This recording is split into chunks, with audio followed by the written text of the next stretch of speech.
Haley, can you hear me? Wake up! Laura's shrill voice yanked me from the nightmare. I jolted awake, my eyes flying open to find myself in our familiar wedding bed. Beside me, Ethan Coe slept soundly, his snores a steady rhythm. I reached up to touch my neck, no bloodstains. I looked in the mirror, my face was unblemished. The wall calendar clearly showed the date 1 year before the tragedy. Had I truly been reborn? The initial shock subsided, replaced by a chilling cold that pierced to my bones. Heaven had granted me a chance to start over. This time, I wouldn't be a foolish, submissive victim. For the blood debt of my past life, I would make every single person in the Coe family pay with their own hands. Boom, boom, boom, the pounding on the door grew louder. Haley, are you deaf? Open the door now. I took a deep breath, suppressing all emotions, then put on a sleepy, weary face and opened the door. My mother-in-law stood with her hands on her hips, a scowl on her face. Took you long enough to wake up. Tomorrow is your uncle's birthday party. Hand over that jade bangle your mother gave you as dowry. I'll wear it to show off. Here it was. In my past life, this very bangle marked the beginning of my tragedy. It was my grandmother's priceless heirloom. Out of deference to my husband and to please my mother-in-law, I had given it to her. The very next day, she sold it to buy a designer bag for her darling daughter, Mandy Coe. By the time I found out, it was too late. This time, if she wanted my bangle, she could dream on. But I wouldn't refuse outright. The game was more fun played slowly. I feigned awkwardness. Mother, it's not that I don't want to, but that bangle is a family heirloom. To wear it, one's fate needs to align. I felt the Chi asterisk in our house hasn't been very good lately. How about I take the bangle to Master Zhang at Long and Temple? He can consecrate it, imbue it with more blessings for our family, and then it would be much better for you to wear. My mother-in-law was incredibly superstitious. Hearing about Chi asterisk, blessings, and a master, her expression immediately changed. She looked skeptical but intrigued. Really? Is Master Zhang that famous? Of course, Mother. I heard he's incredibly effective at reading asterisk feng shui and changing one's luck. People line up all day long. I rattled off, not batting an eye. Ethan Coe, roused by the commotion, shuffled out lazily. Hearing the conversation, he frowned. Haley, what kind of trick are you pulling now? If Mother wants it, just give it to her. Why make it so complicated? I turned to him, my eyes clear and innocent. Brother, I'm only thinking about our family's well-being. Look, hasn't your work been less smooth recently? Mandy still hasn't found a job. It could all be because of the asterisk feng shui asterisk in our house. Consecrating the jade bangle will not only make Mother look beautiful, but also improve the whole family's luck.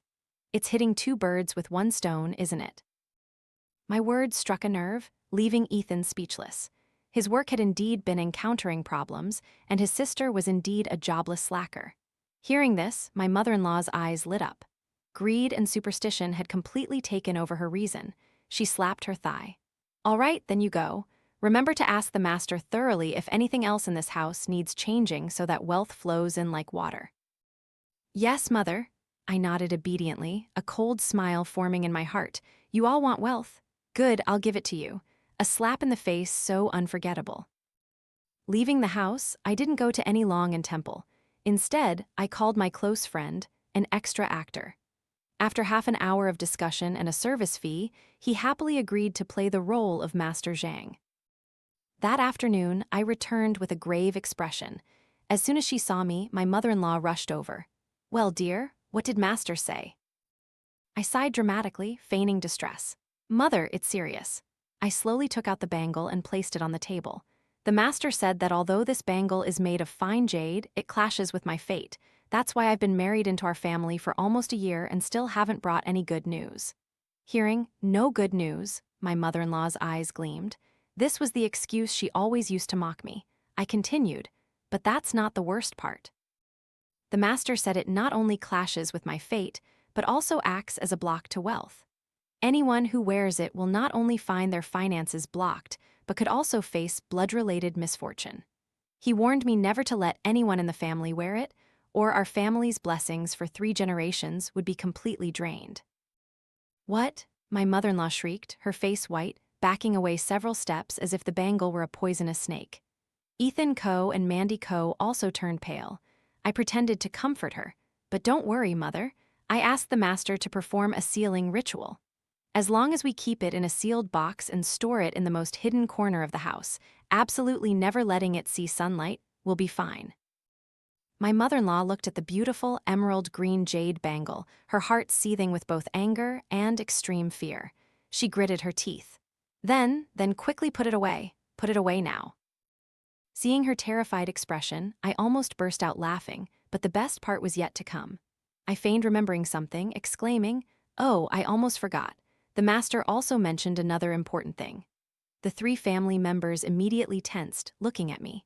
The master said that although our house has a wealth-blocking object, it also possesses an incredibly powerful wealth-attracting item.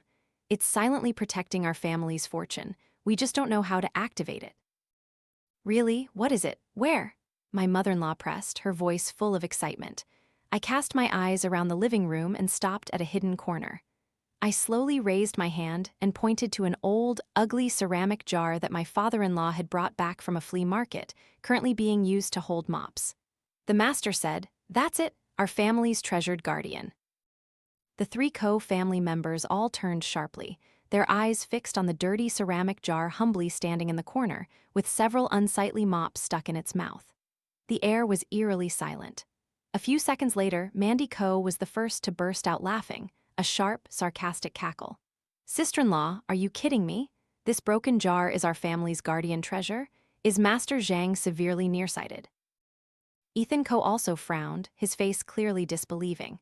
"Haley, don't listen to that nonsense. Dad bought this jar at a flea market for 20 yuan. What kind of treasure could it be?" Only my mother-in-law, Laura, had a serious expression. She walked around the jar, squinting at it from top to bottom, as if trying to discern a spiritual aura. Her deep-seated superstition, coupled with boundless greed, made her unwilling to miss any opportunity to get rich, no matter how absurd. I knew that to deceive this family, I had to target the most superstitious person. I sighed, feigning helplessness. "I know you all don't believe it. I didn't at first either. But the master said this is called great concealment in the market, that true treasures often have the most ordinary appearances. He said this jar is Song Dynasty pottery, having absorbed Earth Chi for hundreds of years, making its spiritual power extremely strong. It's just that we were blind to it, using it to hold mops, polluting its aura, which suppressed our family's wealth and prevented it from flourishing." I paused, glancing at my mother-in-law's slowly wavering expression, then delivered the final blow. The master also warned that to activate the spiritual power of this treasure basin, one must be sincere. There are 3 conditions, and not one can be omitted. "What conditions? Tell us quickly." Laura immediately grew anxious. I held up one finger. "First, the treasure basin must be cleansed, but absolutely no tap water, as that will wash away its essence of wealth. Every morning before sunrise, you must use dew collected from banana leaves, soak it into a silk cloth, and gently wipe the jar from inside out. This must be done by an unmarried woman in the house for it to be effective." Everyone's gaze immediately fell upon Mandy Coe. Her mocking smile froze on her lips. "What? Make me wake up early to collect dew? Mother, do you hear what she's saying?" Laura glared at her daughter. "Silence, this is a serious matter. You complain about such a small task." I smiled, raising my second finger. "Second, every night before bed, the whole family must place their most precious personal items, things that carry your personal wealth chi asterisk, into the jar for it to absorb. For example, Ethan's wallet, Mother's frequently worn jewelry, Mandy's phone overnight. Take them out the next morning. If you do this, wealth will naturally gather." This time, it was Ethan Coe and Mandy Coe who vehemently objected. "No way," Mandy Coe shrieked. "My phone is new. What if it gets scratched if I put it in there?" Ethan Coe also growled. "Haley, you're going too far. My wallet contains so many important documents. How can I put it in that filthy jar?" I merely shrugged, looking innocent. "These are the master's words, not mine. He said you have to give to receive. If you're not sincere, if you're unwilling to sacrifice, then the treasure will just be junk." This statement hit my mother-in-law's weak spot. She immediately turned to scold her 2 children. "One is lazy, the other is stingy. You want to get rich but don't want to put in any effort? Just do as your sister-in-law says. Argue one more time and I'll hit you." Her authority in this house was still absolute. Ethan Coe and Mandy Coe, despite their dissatisfaction, dared not argue, only huffing in silence. "What about the 3rd condition?" My mother-in-law turned to me, her eyes burning. "Third," I said slowly, "to show your utmost reverence, every morning after cleansing and every evening before placing items, the entire family must bow 3 times to the treasure basin together, while chanting the incantation. Heavenly spirits, earthly spirits, bring in the god of wealth, chase away the god of poverty." After saying this, I had to stifle my own laughter.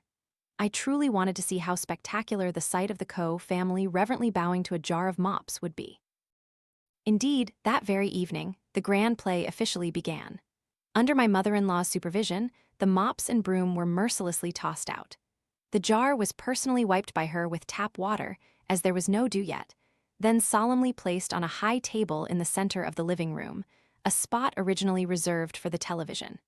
At the time of the ritual, my mother-in-law was the first to reverently place her gold earrings into the jar. Next was poor Ethan Coe. Though his face was heavy with resentment, he still had to pull out his wallet, tossing it in with annoyance. Mandy Coe's eyes were brimming with tears, unwilling to part with her new phone, but finally, under her mother's dagger-like gaze, she closed her eyes and put it in. Then the most comical scene unfolded. The 3 Coe family members stood in a line before the ceramic jar. Laura cleared her throat and began to shout, "Heavenly spirits, earthly spirits, bring in the god of wealth, chase away the god of poverty." She bowed deeply. Ethan Coe and Mandy Coe stood frozen like statues. "You 2 good-for-nothings, are you going to bow or not?" she roared, turning back. The 2 flinched, their faces red with shame, but still reluctantly bent their bodies, muttering the absurd incantation. I stood at the bedroom door, recording the entire classic scene with my phone.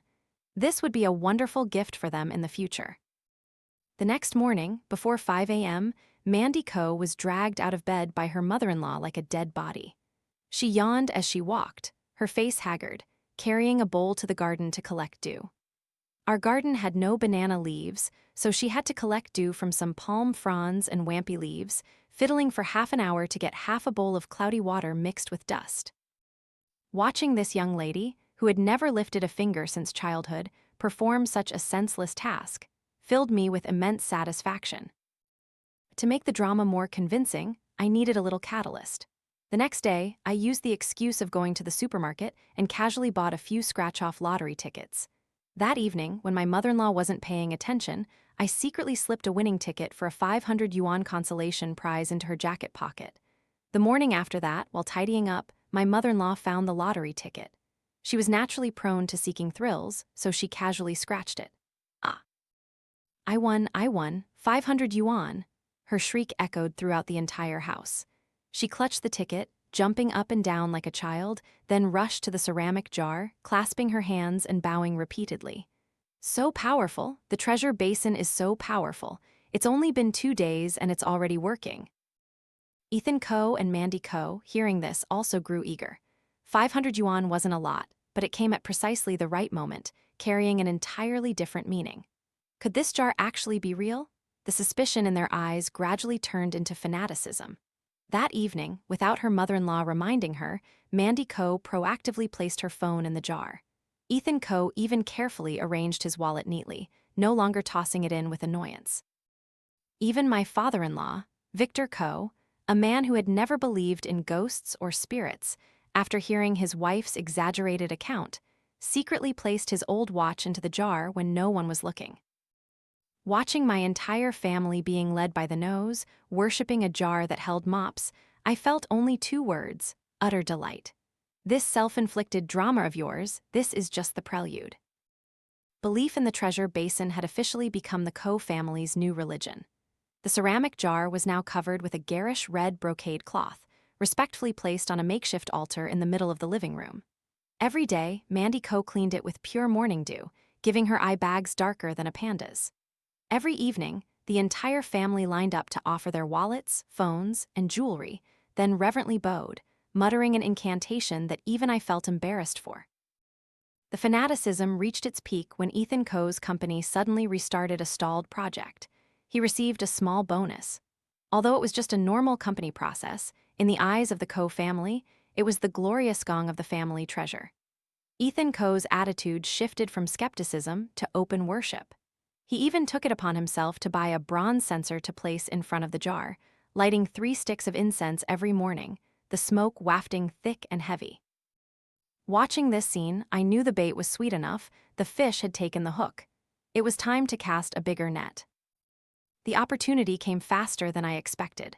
My mother-in-law, Laura, after a few days of joy over the lottery win and her son's bonus, began to feel that the wealth was trickling in too slowly. She wanted a big boost. That day, an old friend of hers called, boasting about investing in an internal stock that had doubled in value in just 1 week. Laura's greed was immediately ignited. She wanted to pour all her life savings into it to change her life, but a lifetime's accumulated savings was no small amount. She was both eager and afraid. So, she came to me again. "Haley, go to Long and Temple again and ask Master Zhang for me."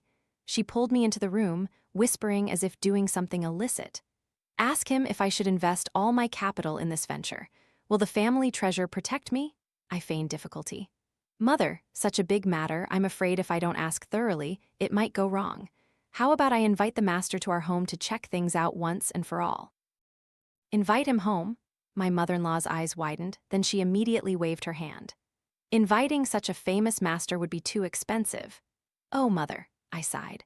"Compared to the money you're about to earn, what's a small fee? Investing a lifetime's fortune without certainty, what if something goes wrong? Inviting him to come and personally guide us on how to fully unleash the treasure Basin's power will guarantee only victory, no loss." The phrase, "only victory, no loss," completely broke her hesitation. She gritted her teeth and slapped her thigh. "All right, then invite him. I'll pay whatever it costs." I immediately called my actor friend. After going over the new script and promising a generous fee, he happily agreed. The next day, Master Zhang, in a gray robe, holding a compass, with a profound and unpredictable demeanor, appeared at the Ko family home. The entire Ko family, except me, stood respectfully to welcome him. My mother-in-law clasped her hands, bowing subserviently as if about to meet a living Buddha. The master walked around the house, occasionally nodding, occasionally shaking his head, muttering feng shui terms that no one understood. Finally, he stopped in front of the treasure basin. The ominous Kai is heavy." He suddenly frowned and exclaimed, and my mother-in-law's heart sank. "Master, what do you mean?" Master Zhang stroked his fake beard, slowly explaining, "This treasure basin has very strong spiritual power, but precisely because of that, it has attracted negative Kai and petty individuals from outside. Simply placing items in it every night is not enough. To seek great wealth, you must perform a great ritual." "Please guide us, Master," the whole family said in unison. "To guarantee a huge investment win tonight, before the hour of Zai, 11 p.m., 1 a.m., you must place all your investment capital into the basin." The family was stunned. Master said, "This is called using wealth to attract wealth, allowing the treasure basin to absorb all the wealth Kai of your capital, and then multiply it by 10, even 100 times. Hearing 10, even 100 times, my mother-in-law's eyes shone like car headlights.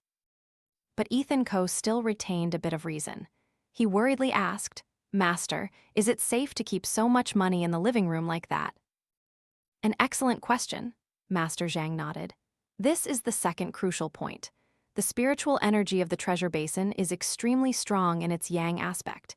It needs the yin Kai of heaven and earth to neutralize it and unleash its full potential. Therefore, tonight, the main door must be left slightly ajar, just enough for moonlight and yin qi to enter." "Leave the door open," Mandy Ko shrieked. "Wouldn't that be inviting burglars into the house?" Master Zhang's eyes widened, his tone stern. "Ignorance. The treasure basin has spiritual power, guarded by the god of wealth. What thief would dare come near? This is a test of your sincerity. If there is still fear and suspicion in your hearts, it means your intentions are not pure and your wealth will naturally dissipate. The choice is yours." Having said that, he flicked his sleeve, turned, and left, leaving behind a family immersed in extreme conflict. That night, a thunderous argument erupted in the Ko household. Ethan Ko and Mandy Ko adamantly refused. They thought it was too insane, no different from handing over their assets to thieves. But Laura, having had visions of immense wealth pumped into her head by the master, had completely lost her reason. She pounded the table and chairs, cried and wailed, even bringing up her parental kindness to coerce her 2 children. "Do you believe your mother or outsiders? This is our family's only chance to change our lives. What if we follow the master's words, and tomorrow we become billionaires? If you're afraid now, you'll be poor your whole lives. Finally, under the tyrannical pressure of their mother-in-law, the voice of reason had to concede. That night, Laura gathered all 300,000 yuan of her savings and forced Ethan Ko to contribute an additional 100,000 yuan from his bonus and savings, totaling 400,000 yuan in cash, which she solemnly placed into the treasure basin. The whole family performed the bowing ritual even more reverently than they would to their ancestors. Then came the most critical part. Open the door. Ethan Ko trembled as he slightly unlatched the main door. The cold night wind swept in, making the whole family shiver. Are we going to sleep like this, Mother? Mandy Ko asked, her voice trembling. Sleep? What sleep? Laura gritted her teeth. Tonight, no one sleeps. We'll all sit here and keep watch. I want to see which audacious thief dares to enter a house guarded by the god of wealth. So, the 4 family members, each on a chair, sat in a circle around the money jar in the living room, their eyes wide, staring at the crack in the door. As for me, I had taken a mild sleeping pill, locked my bedroom door tightly, and slept soundly. Before bed, I had only sent one message to an unknown number. The door is open. I don't know how long they sat vigil, but perhaps due to the day's exhaustion and stress, one by one, they all dozed off. The next morning, the first to wake up was my mother-in-law. The first thing she did was rush to the jar. Ah, ah, ah! Her shrill, piercing scream woke everyone, perhaps even the neighbors. I calmly stepped out of my room, feigning sleepiness. Mother, what's wrong so early in the morning? I hadn't even finished my sentence when I saw the scene before me. The jar was still there, the 4 Ko family members were still sitting on their chairs, but inside the jar, it was empty. 400,000 yuan in cash had vanished without a trace, along with my mother-in-law's gold earrings and my father-in-law's old watch. All that remained were an empty wallet and Mandy Ko's dead phone. My money, where's my money? Laura frantically rummaged through the empty jar, her eyes bloodshot. Ethan Ko was stunned, his face as white as a sheet. Mandy Ko burst into uncontrollable sobs. My father-in-law, Victor Ko, the quietest of them all, suddenly stood up, pointed directly at his wife's face, and roared the first sentence of this drama. Laura, look at the fine mess you've made. My father-in-law's roar was like a gunshot, officially initiating the Ko family's chaotic battle. Laura, in a frenzy over losing money, lashed out immediately at being pointed at and cursed by her husband. She spun around, her eyes bloodshot, screaming even louder than he did. Victor Ko, what are you saying? The fine mess I made? Wasn't I doing it for this family? Wasn't I trying to make life better for you and the children? Now that the money's gone, you blame it all on me. If not on you, then on whom? My father-in-law was so angry his veins stood out. Who insisted on inviting the master? Who blindly believed this broken jar was a treasure? Who made the whole family stay up all night with the door wide open? Tell me, wasn't it you? Even if it was me, so what? My mother-in-law resorted to stubbornness. When things were going well, the treasure basin was sacred. Now that we've lost our belongings, it's a broken jar. When your son got a bonus, you were quite pleased too, weren't you? Why didn't you say anything then? Being hit where it hurt, my father-in-law grew even angrier, his face as red as a fighting cock's. Ethan Ko, who had been stunned until now, finally came to his senses. Losing 100,000 yuan was no laughing matter. He grabbed his mother's arm, his voice trembling. Mother, this is not the time to argue. Where is Master Zhang? Quickly call him. He must be the problem. Right, we need a scapegoat. My mother-in-law, like a drowning person grabbing a straw, immediately turned to me. Haley, quick, call the master. Ask him why the family treasure didn't work, why the god of wealth let thieves into our house. I looked at their panicked faces, laughing internally until my gut hurt. I slowly pulled out my phone, feigning concern. Mother, everyone, don't rush, let me call. Of course, the number I dialed was non-existent. After a few beeps, I frowned and said, Strange, I can't get through. The subscriber is unreachable. What? The whole family was shocked again. Mandy Ko, who had been crying, now shrieked, A scam! It's definitely a scam. Sister-in-law, did you and that master conspire to swindle our family's money? The accusation finally turned towards me. I had been waiting for this moment for a long time. Before I could say anything, Ethan Ko pushed his sister's hand away. Mandy, don't talk nonsense. What would Haley gain from this? At least he was still my husband and retained some shred of rationality. I looked at Mandy Co., my eyes welling up with tears of injustice. Mandy, how could you say that about me? I only wanted what was best for our family. Who knew things would turn out this way? I turned to my mother-in-law, my voice choked. Mother, how about we call the police? Such a large sum of money has been lost. We must let the police investigate. The two words police were like a bucket of cold water poured over the entire family's raging heads. The atmosphere instantly froze. Call the police? How? What would we tell the police? Officer, my family, acting on the advice of a fortune teller, placed 400,000 yuan in cash into a jar holding mops, then left the door wide open to attract wealth, only to have it all stolen. If this story gets out, where would the Co family hide their faces? Neighbors would laugh at them, calling them a bunch of idiots, superstitious cultists. Not to mention, Ethan Co works for a state-owned company, and Victor Co is a retired cadre. If their superiors and former colleagues found out about this, their careers and lifelong honor would be ruined. They wouldn't dare. Seeing the family's faces shift from green to white, I knew I had hit their Achilles heel. When people cannot find an external escape, they will begin to tear each other apart. Report what? Ethan Co was the first to roar, but not at me, but at his mother. Mother, aren't you ashamed? Do you want the whole world to know how idiotic our family is? Dad, he turned to his father. Your lifelong savings, my savings for a car, it's all because of Mother. I said no, that it was utterly unreasonable, but did Mother listen? Mother only thinks about money, blinded by money. You dare blame your mother? Laura couldn't believe her ears. The son who always obeyed her without question now dared to criticize her. Who was I doing it for, huh? Wasn't it to get you more money to buy a bigger house, to give Mandy a dowry? I don't need it. Mandy Co also burst into tears, joining the fray. Who needs you to do these stupid things? Now the money's gone, where will my spending money come from later? Who's going to buy me a new phone, huh? My father-in-law slammed the table. Isn't there enough chaos in this house already? Both of you shut up. Laura, he turned to his wife, his voice cold as ice. I'm telling you, your 300,000 yuan you can worry about yourself. But the 100,000 yuan from Ethan, you must return it to him. That's his hard-earned money. These words were like a fuse igniting a powder keg. Return the money? Where am I supposed to get it now? Victor Co, that sounds easy for you to say. Wasn't my money hard-earned? My money, saved from going without food and clothes, my lifelong savings, isn't that money? How can you just say return it? Laura began her familiar scene, flopping onto the ground, pounding her chest. Oh, heaven above, why is my life so miserable? I married a useless husband and bore 2 unfilial children. I slaved like a cow and a horse my whole life for this family, and now for a little money lost, the whole family gangs up to bully me. I don't want to live anymore. I'll die to make you all happy. She wailed and sobbed, about to ram her head into the wall. In my past life, I would have rushed to stop her in a panic, but in this life, I simply stood with my arms crossed, quietly watching the show.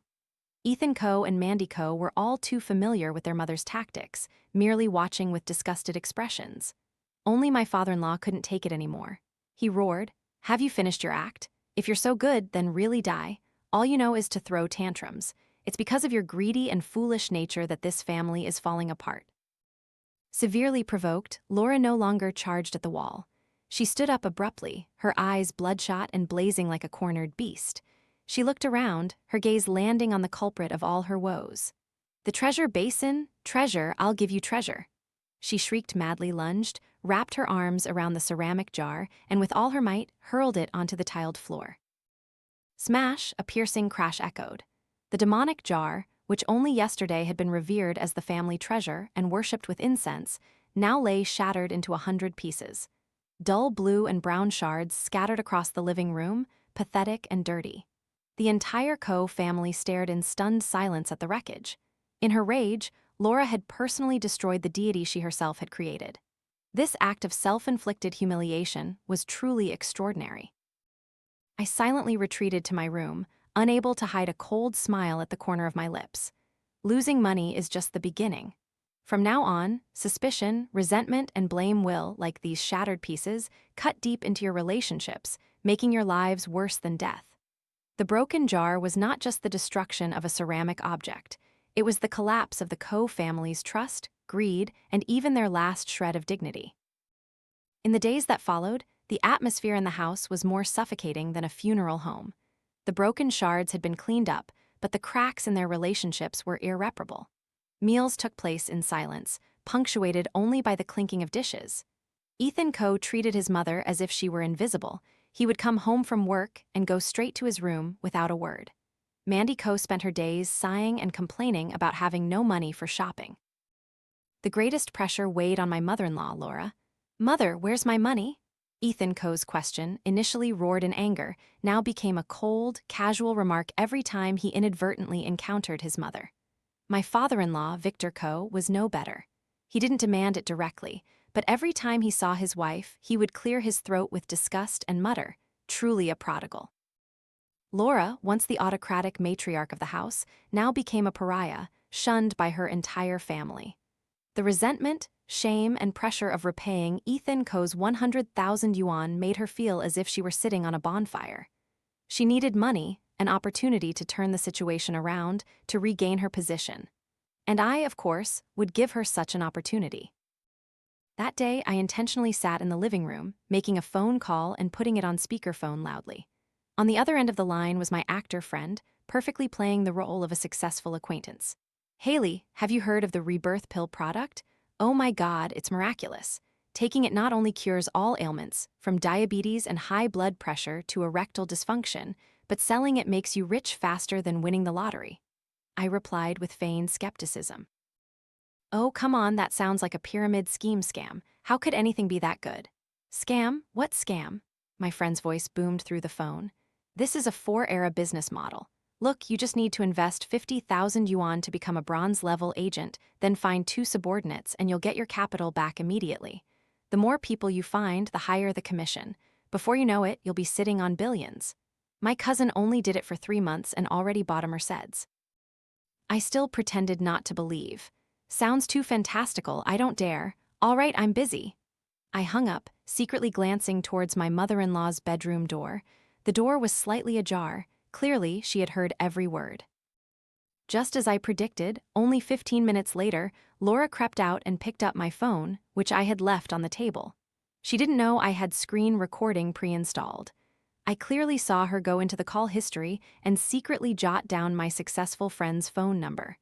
A devilish smile spread across my face. The fish has taken the bait. For the next 2 days, my mother-in-law acted extremely mysteriously. She often went outside to answer calls, occasionally muttering to herself phrases like gold-level agent, diamond commission, buying houses and cars. On the 3rd day, she called the whole family together and solemnly announced a shocking piece of news. "I found a way to earn back all the money we lost, and even more." The family looked at her with skeptical eyes. Laura ignored them. She dramatically pulled out a bottle of cheap-looking green pills from her bag. "This, the Rebirth Pill, a divine remedy of the 21st century, our family's savior." She began to rattle on about the miraculous properties of the product and the super profitable business model, exactly as my friend had described over the phone. Ethan Coe's face darkened when he heard this. "Mother, you've been tricked again. This is clearly a pyramid scheme. Wake up." "He's right, Mother," Mandy Coe interjected. "Was losing 400,000 yuan not enough? Why do you want to get involved in these things again?" "What do you kids know?" Laura retorted, angered by the opposition. "This is a golden opportunity. It's science and technology. You all lack vision, that's why you're poor. This time, I've made up my mind and no one can stop me." My father-in-law was so furious he slammed the table and stood up. "Are you mad, Laura? I forbid you. Not a single penny in this house is to be touched by you." "I don't need your money," my mother-in-law shrieked, a crazy glint in her eyes. "I have a way." With that, she ran straight into my and Ethan Coe's bedroom. To everyone's astonishment, she pulled out the sealed box containing the jade bangle I had claimed was an obstacle to wealth. "Mother, what are you doing?" Ethan Coe exclaimed in alarm. Laura sneered. "What am I doing? This obstacle to wealth may not be wearable, but it's real jade. Selling it would fetch at least several 100,000 yuan, enough for me to become a diamond-level agent. Just wait until I become a big boss, buying mansions and luxury cars. Then you all will regret it." She was completely blinded by greed. The fear of blood-related misfortune from before was crushed by the prospect of billions. "No," I shouted, rushing forward to snatch it back. "Mother, this is my grandmother's heirloom, you can't sell it." Ethan Coe also rushed in to intervene. "Mother, give it back to Haley, you're crazy." A tug-of-war began. Laura clung to the box as if it were a life raft, her strength surprising. Mandy Coe, seeing this, also rushed in, not to help me, but to help her mother. "Brother, sister-in-law, let go, just let mother try once. What if she really gets rich?" My father-in-law stood outside, trembling with rage but unsure what to do.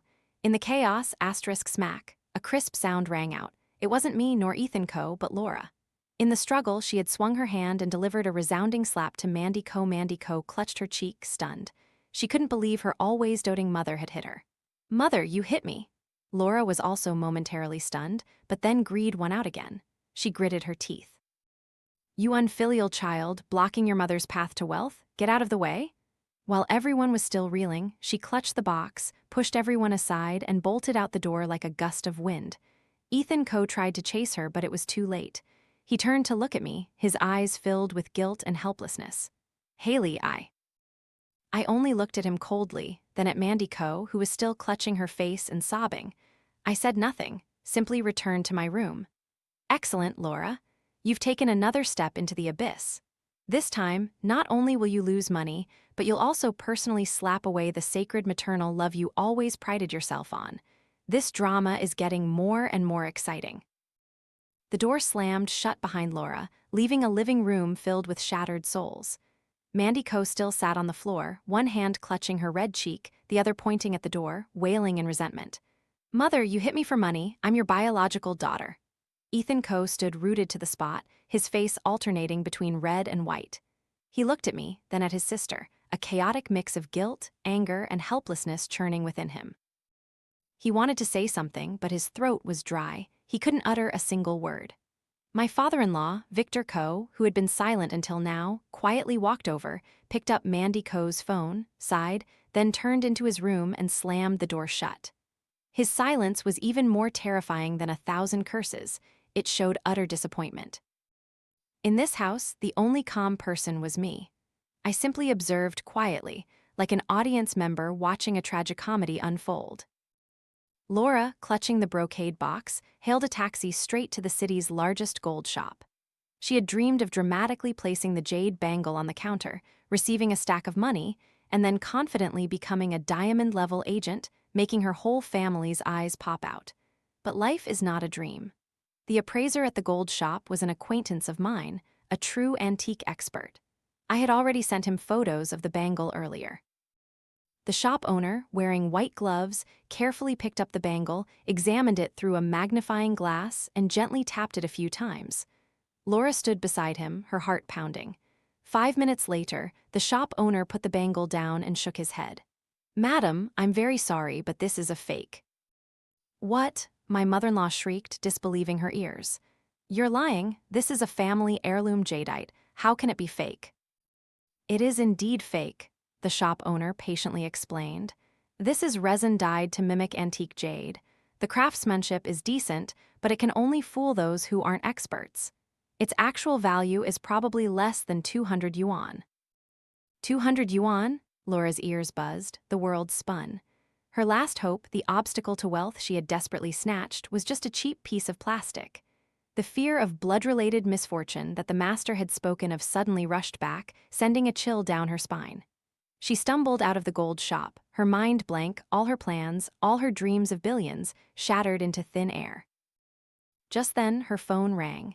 It was Director Zhang, my actor friend's number. "Ah, Sister Qian, I called to give you some good news." His voice boomed with excitement. "The head office just introduced a special preferential policy for potential distributors. You don't need to invest several $100,000 anymore. Now, just 50,000 yuan is enough to become a gold-level agent." Laura, who had been in despair, suddenly perked up. "Are you serious? Only 50,000? "Absolutely, but there's one condition," he continued. "You have to prove your ability to develop your network. Within 1 week, you must introduce at least 2 family members to join. They don't need to invest much, just 10,000 yuan each to become a silver-level member. What do you think? It's a once-in-a-thousand-years opportunity." A once-in-a-thousand-years opportunity? Laura was like a drowning person clutching a lifeline. She had no other way out now. She couldn't sell the bangle, and she had alienated her entire family. Her only path now was to drag her own family members down with her. That evening, Laura returned, not looking pathetic but with a burning zeal. In her hands there was no money, only a large cardboard box, emblazoned with the words Rebirth Pill. She solemnly placed the box on the table, declaring, "I used my sincerity to move the head office. They've given me an exception to become a gold-level agent with a preferential investment package. As long as we all work together, becoming rich won't be a dream." Ethan Coe looked at his mother as if she were an alien. "Mother, aren't you awake yet? Where's Haley's bangle?" "It was fake," Laura snapped. "But that's not important. What's important is the opportunity before us. Ethan, Mandy, and you, Father, listen to me." She began to repeat the plan that Director Zhang had outlined. "Each of you just needs to contribute 10,000 yuan. You get a good product for your health and a business opportunity." This time, no one was angry anymore. They just looked at her with pity. "Mother, you're beyond help," Ethan Coe said coldly, then turned to retreat into his room. "Stand still," Laura shrieked. "You don't believe me, do you? Fine, I'll prove it to you." She tore open the box, pulled out a bottle of Rebirth Pills, and poured out 2 green tablets. "You see how your father's blood pressure hasn't been stable lately, right? Take this, and I guarantee he'll be as strong as an ox tomorrow." With that, she grabbed a glass of water and forced the 2 pills into my father-in-law's hand. Drink it in front of them so they can see." My father-in-law, Victor Coe, who had always been submissive to his wife, was coerced into closing his eyes and swallowing them whole. The whole family watched him in silence. 1 minute, 2 minutes, then 5 minutes passed. My father-in-law burped and said, "I don't feel anything special." Laura triumphantly said, "See, it's a miracle drug, not poison, so why be afraid?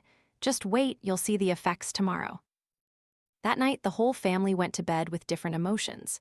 Around 3 a.m., the entire family was suddenly awakened by a series of strange sounds coming from the bathroom. Gagging, retching, followed by asterisk thumping and banging as if someone was struggling inside. Ethan Coe was the first to run out. He knocked on the door. "Dad, are you okay?" There was no reply from inside, only groans, and the terrifying sounds continued. Sensing something was wrong, he and I together broke down the door and rushed in. The scene inside made all of us freeze. My father-in-law was sitting on the toilet, but his entire body had turned a strange blue color, exactly like the pills. His lips were purple, and he clutched his stomach, his face contorted in pain, but he seemed to lack the strength to even cry out. "Oh my God, Victor Coe, what's wrong with you?" Laura also ran over, and seeing her husband transformed into a faulty avatar version, she shrieked in terror. Ethan Coe tremblingly pointed at the bottle of pills on the table. "Mother, look what you've done." In this critical moment, Laura still tried to argue. She stammered, "No, it's not because of the pills. This is detoxification." "That's right, the book said this is a detoxification process, expelling all impurities. The color change is a good sign. Tomorrow he'll be back to normal." "Normal, my foot!" Ethan Coe swore at his mother for the first time in his life. He roared, tears streaming down his face. "He's about to die, and you're still saying it's detoxification? Call an ambulance now." The whole family frantically called for an ambulance. When the paramedics arrived, they too were stunned for a few seconds upon seeing a patient whose entire body was green. As they carried my father-in-law onto the stretcher, a young paramedic couldn't help but turn to us and ask, "Excuse me, may I ask if the family gave the old gentleman any fabric dye to drink?" The paramedic's question about fabric dye was like an invisible but heavy slap, landing directly on the faces of the entire Coe family right outside the emergency room. The air froze. Laura stammered, her face turning from green to white, looking even more discolored than her husband on the stretcher. "You, what nonsense are you saying? My husband has a special constitution. He's just detoxifying." The young paramedic looked at her with an expression that said, "Are you serious?" Then shook his head and pushed the ambulance cart inside, leaving behind a hallway full of shame. Ethan Coe couldn't stand steadily. He leaned against the wall. He turned to look at his mother, his eyes filled with an unprecedented indignation and disappointment. "Detoxification? Even at this point, you're still saying it's detoxification? Do you want the whole hospital to know that our family has a mother who's completely off the rails?" Laura was insulted directly by her son in a public place, feeling both furious and humiliated, but she couldn't retort. A moment later, the doctor came out of the emergency room, his expression serious and difficult to read. "Who are the family members of patient Victor Coe?" We rushed forward. The doctor glanced at the whole family, then stopped at Laura. "Are you the patient's wife? Can you tell me if your husband ate or drank anything green before being admitted?" Laura was still obstinate. "No, nothing. He only took some herbal supplements." Herbal supplements. The doctor frowned, holding up a Ziploc bag containing 2 green pills that Ethan Coe had given him. "You call this herbal supplements? Preliminary test results show the patient has industrial dye poisoning, the kind used for fabric and paint. Fortunately, the dosage wasn't enough to be fatal, but it has caused serious damage to his liver and kidneys. The patient needs to be hospitalized for gastric lavage and immediate monitoring. How could you be so careless? Giving industrial dye to an elderly person to drink, are you trying to murder him?" The doctor's last words were like a dagger plunged into Laura's heart. Ethan Coe couldn't bear it anymore. He roared in the middle of the hospital hallway, tearing apart his mother's last shred of dignity. "Doctor, it wasn't us. It was just my mother. She believed in a pyramid scheme, bought some kind of unknown miracle drug, and forced my father to drink it to prove its effectiveness. She's the one who wanted to murder my father." The entire hallway fell silent. Nurses, patients, and their family members all turned to look, their eyes full of curiosity and contempt. Laura's face was as white as a sheet. Having her own son expose her crimes in front of everyone, she felt as if the sky had fallen. "Ethan, what nonsense are you talking? I'm your mother. How could I harm your father?" "If you didn't harm him, did my father turn green by himself?" Ethan Coe also shrieked, tears welling up. "When we lost 400,000 yuan, you said it was bad luck. Now father is in the emergency room, and you're saying it's detoxification. In your eyes, is only money important? Human lives are worth nothing." This self-inflicted humiliation was even more painful than the slap she had given Mandy Coe. It was a slap to her character, to her role as a wife and mother. Mandy Coe also ran over at this point, pulling her brother's arm, sobbing, "Brother, stop talking. Everyone's staring, it's so embarrassing." Right, the only thing they care about is face. I stood beside them, quietly handling the admission procedures and paying the hospital fees, perfectly playing the role of a dutiful and sensible daughter-in-law. Watching them tear each other apart, I felt only a sense of they deserved it. My father-in-law had to stay in the hospital for a week. That week, the Coe family home was like a battlefield without gunfire. Ethan Coe refused to even look at his mother. Victor Coe, after regaining consciousness and realizing he had almost died because of his wife's miracle drug, simply turned his face to the wall whenever she visited. Laura was completely isolated. The fear, remorse, and resentment drove her almost insane. And in her delirium, she found an escape. It's all the fault of that pyramid scheme company. As soon as my father-in-law was discharged from the hospital, she called the whole family together. "We must go find them. We must make them pay for the hospital bills and for our emotional distress." She gritted her teeth. I gently spoke up. "Mother, how about you call that director Zhang first? Ask for clarification, maybe there was some misunderstanding." I handed her my phone, intentionally letting the whole family listen. She immediately dialed the number and put it on speakerphone. On the other end, Director Zhang's voice was still booming with confidence. "Ah, Sister Qian, why haven't you contacted me these past few days? How's the system development plan going?" Laura couldn't hold back and screamed into the phone. "Director Zhang, you are all a bunch of scammers. Your medicine is fake. My husband drank it, got poisoned, turned completely green, and almost died.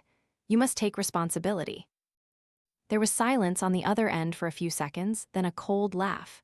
"Sister Qian, you must have evidence when you speak. Our product has been tested. Tens of thousands of people use it effectively. Why would it be a problem at your house? Or did your family misuse the product?" "Misuse what? I gave him 2 pills a day, exactly as you said." "Then, during use, did anyone in your family harbor skepticism or distrust towards the product?" Director Zhang's voice suddenly grew serious. Laura was speechless. Both Ethan Coe and Mandy Coe had vehemently opposed it.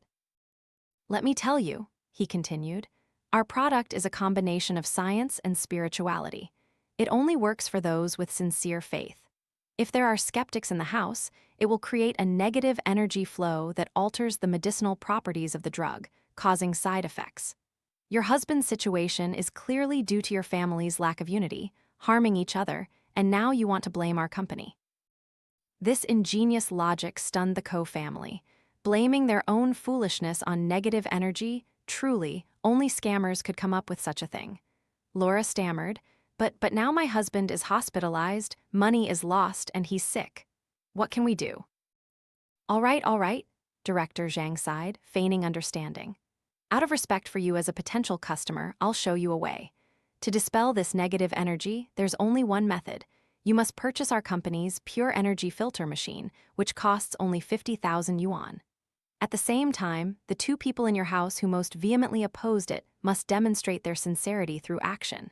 Each must invest 10,000 yuan for a silver membership. Only then can the energy be balanced, your husband fully recover, and your wealth return. He hung up. The room fell silent. All eyes turned towards Ethan Coe and Mandy Coe, the two sources of negative energy. As for Laura, she looked at her two children, her eyes no longer showing anger but a cold calculation. She needed 70,000 yuan, and she knew exactly where to get it. The living room sank into a deadly silence after the phone call. All eyes, like invisible needles, were fixed on Ethan Coe and Mandy Coe, the two negative energy sources of the family. Ethan Coe was so angry he laughed, a distorted, wry laugh. Mother, did you hear that clearly? Those scammers don't just want your money, they want to extract money from me and Mandy too. They're leading you by the nose. That's right, Mother, Mandy Coe quickly chimed in. What negative energy? Clearly, they saw they could trick you once, so they want to trick you again. Wake up, Mother. But they had underestimated their mother's delusion when cornered. Laura was not swayed. On the contrary, a crazy gleam of hope flickered in her eyes. Director Zhang's words had given her a perfect excuse, a sharp tool to force her two children to hand over their money. She stared at her children, her voice chillingly cold. Have you said enough? Your father almost died, did you see that? Our family's wealth vanished into thin air, did you see that? It's all because of your negative energy. She pointed directly at Ethan Coe. You, constantly doubting, that's why your work hit a snag and you lost your bonus. Then she turned to Mandy Coe, and you, constantly complaining, that's why you fail every job interview and have to stay home, living off your parents. This incredibly illogical but strangely impactful argument struck both Ethan Coe and Mandy Coe speechless. Although their rationality screamed that this was absurd, the recent string of bad luck had planted a vague fear in their hearts. Seeing her two children waver, Laura delivered a decisive blow. I don't care. Your father must get better, and this family must get rich. You too, each of you give me 10,000 yuan to show your sincerity. As for the 50,000 yuan for the energy filter machine, I'll handle that myself. Where will you get 50,000 yuan, Mother? Ethan Coe blurted out. Laura gave a cold laugh, her eyes darting towards my room. Haley, she still has 200,000 yuan of her dowry in the bank. I'll borrow it temporarily. After all, she's a daughter-in-law of this family. Bearing responsibility is only natural. This family, even at this point, hasn't forgotten to bleed me dry. But I knew she wouldn't succeed. The savings account was in my name. Without my signature, she wouldn't be able to withdraw a single penny.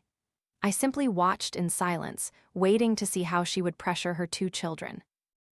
The tug-of-war lasted for 2 days. Ethan Coe and Mandy Coe adamantly refused to give money. They weren't foolish enough to throw money out the window again.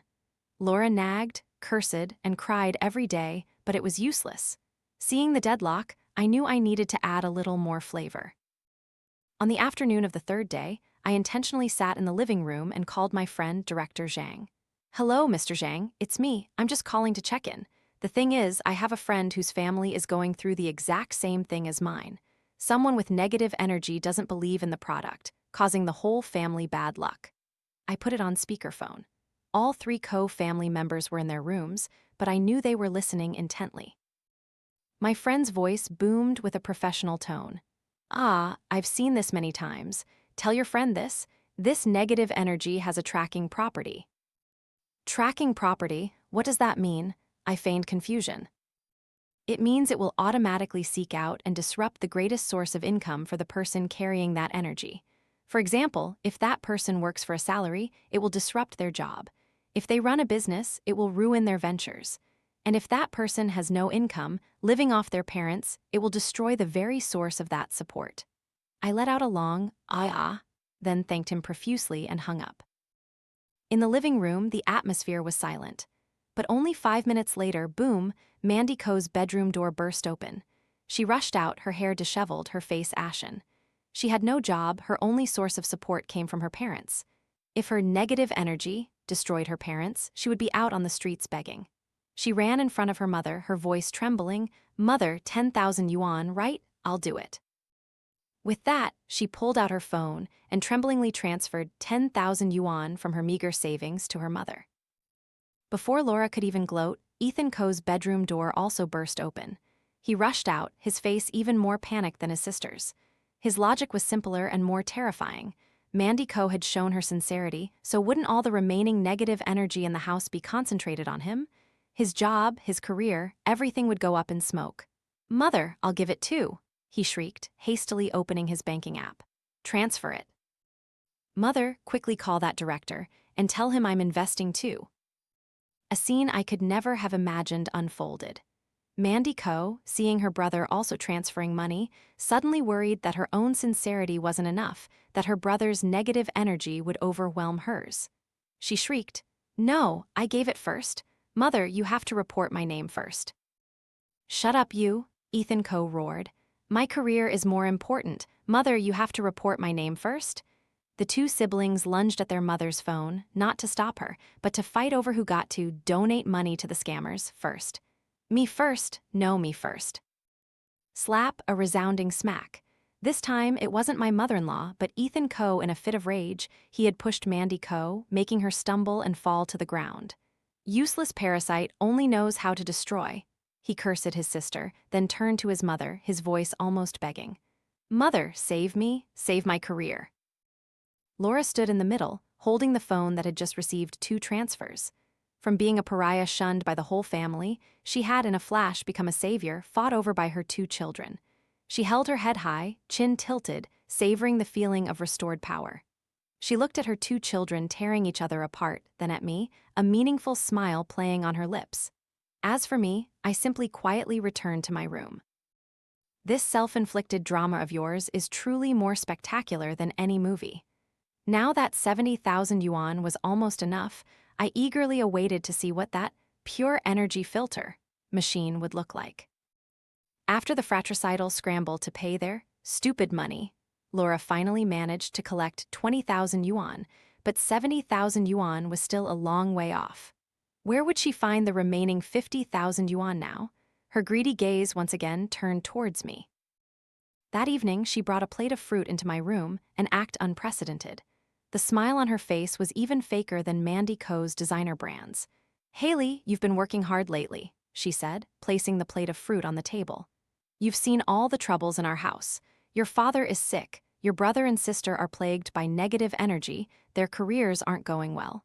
Now, the only way is to buy that energy filter machine." I feigned innocence. "Yes, Mother, I also hope our family can overcome these difficulties soon." Then she finally got to the main point.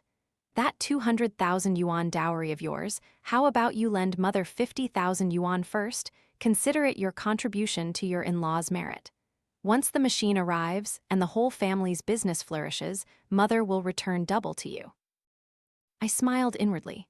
Return double? I'm afraid by then, even if this entire house were sold, it wouldn't be enough for 50,000 yuan. I feigned difficulty, my face downcast. "Mother, it's not that I don't want to help, but I've already invested all that money into a trust fund. It matures in another year. If I withdraw it now, I'll lose both the principal and the interest."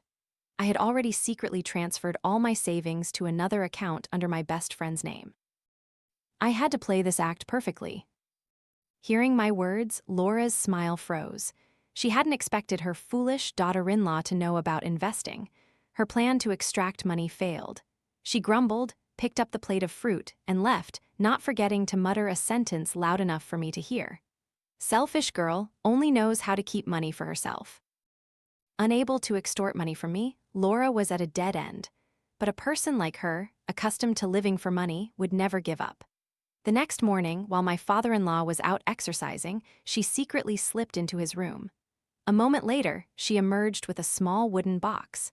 It was my father-in-law's stamp collection, something he treasured more than his own life, the culmination of decades of passion.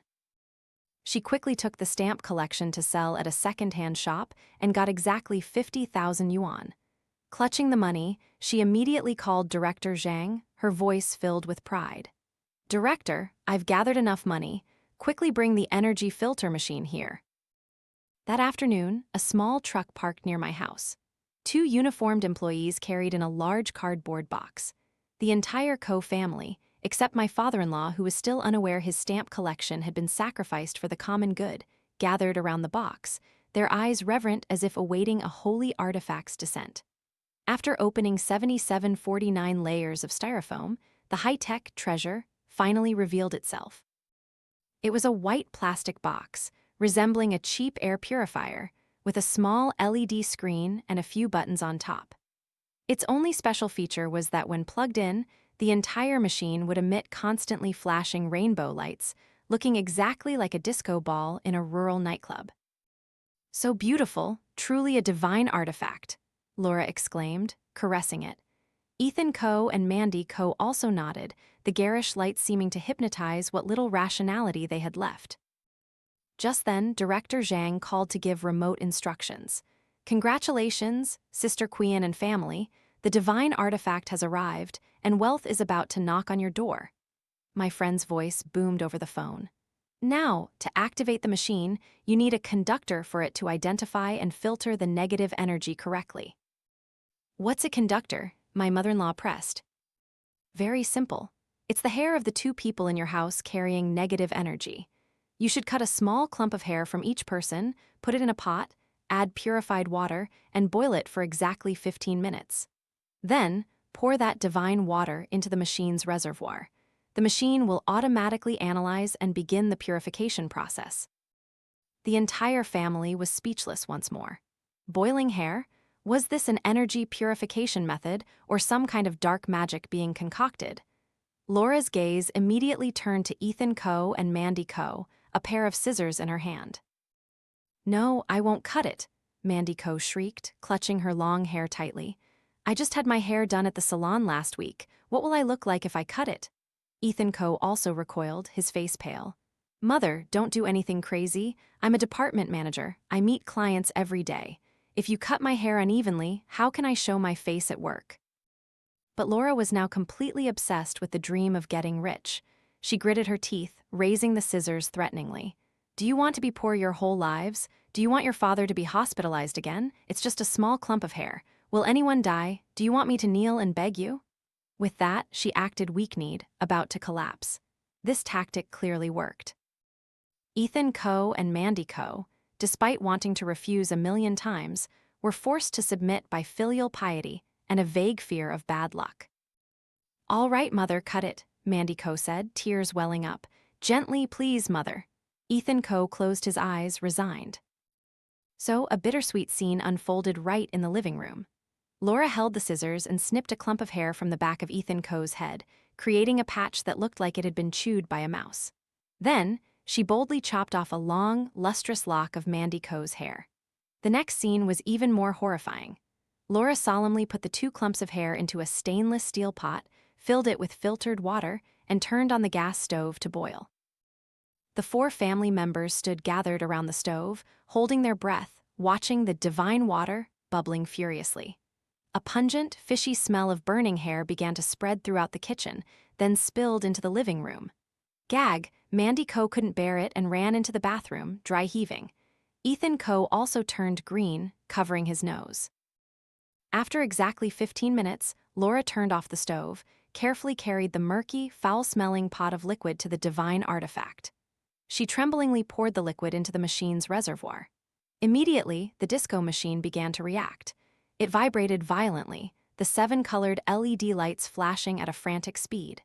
Inside the machine, gurgling and bubbling sounds emanated, as if a monster was about to be born. The acrid smell of burning hair intensified tenfold, assaulting the noses of everyone around. "It's working, it's purifying the energy," Laura shrieked with joy, ignoring the horrible stench. But no sooner had she finished speaking than asterisk pop. A small explosion rang out. From the machine, a strange puff of black smoke shot out, accompanied by an electrical spark. Immediately after, the entire house plunged into darkness. Lights, TV, refrigerator, everything went dead. The 70,000 yuan energy filter machine had not only filtered out negative energy, but also the entire house's electrical system. Then, in the darkness and the acrid smell, only Mandy Ko's sobs and Ethan Ko's gritted teeth could be heard. As for me, I was in my room, lighting a scented candle, quietly enjoying the symphony of collapse. The thick darkness, the smell of burning hair and scorched plastic enveloped the living room, creating a scene of earthly hell. In that darkness, the symphony of collapse began with Mandy Ko's wailing. "My hair, my money, now the whole house is without power too. Mother, look at the good deed you've done." "Shut up," Ethan Ko's roar drowned out her cries. He frantically shined his phone's flashlight around, trying to find the main circuit breaker, but it was useless. This damned machine shorted out the entire electrical system. 70,000 yuan for a pile of exploding junk. Are you happy now, Mother? Laura sat on the floor, her soul adrift, still muttering in disbelief. "No, it can't be. The divine artifact is. It's just a thorough cleansing. It must be." Just then, the main door creaked open. My father-in-law, Victor Ko, had just returned from his morning exercise, holding a cage with a starling. He almost fell as he stepped inside, tripping over a chair. "Good heavens, the power's out, and what is that horrible burning smell?" He frowned and turned on the flashlight on his old brick phone. The faint light swept across the living room, revealing a scene like a battlefield.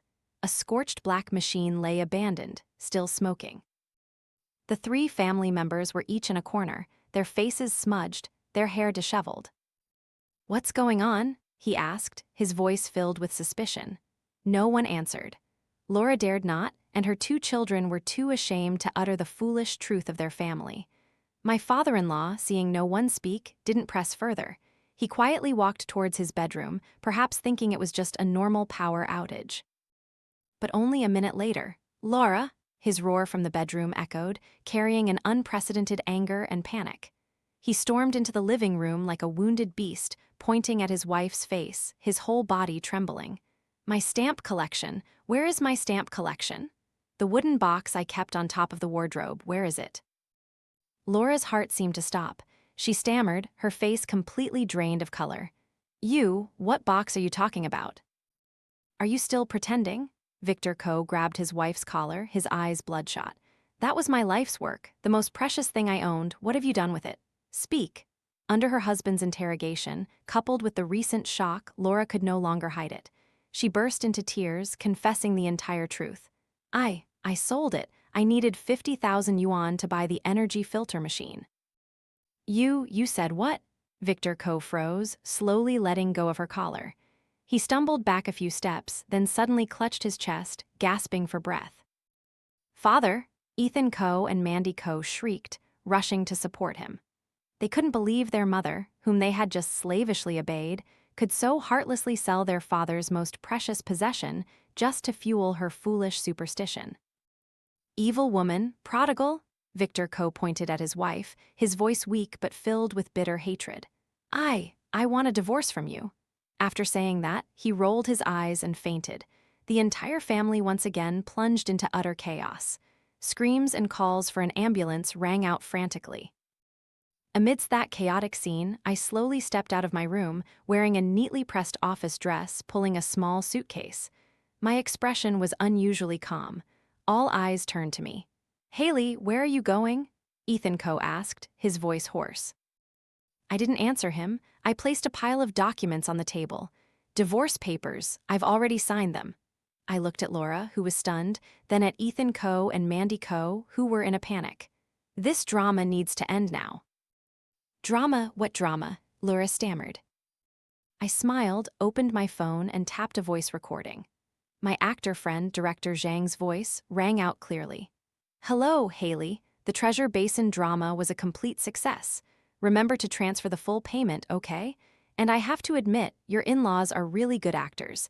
Even I had to bite my tongue to keep from laughing on the phone. The hair-boiling scene was really top-notch."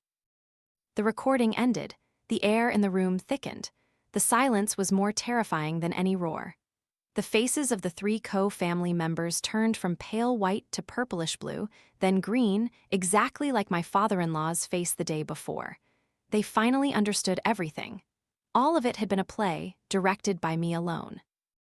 From the obstacle to wealth, the treasure basin, Master Zhang, negative energy, to the energy filter machine. All were perfectly laid traps, and they, the foolish puppets, had danced to my tune, slapped their own faces, and personally destroyed this family. You, Laura trembled, pointing at me, speechless. What about me? I looked her straight in the eyes, my voice cold as ice. Compared to what you all did to me, what is this little thing? You wanted wealth, I gave you wealth. You wanted to slap me, I let you all slap each other. Fair, wouldn't you say? I turned to Ethan Coe, the husband I once loved. Sign it, I don't need this house. I won't leave a single penny of my dowry behind. If you don't agree, I think the video of your family bowing to a jar holding mops, along with this recording, would be quite hot on social media. With that, I pulled my suitcase, turned, and walked away without a single glance back.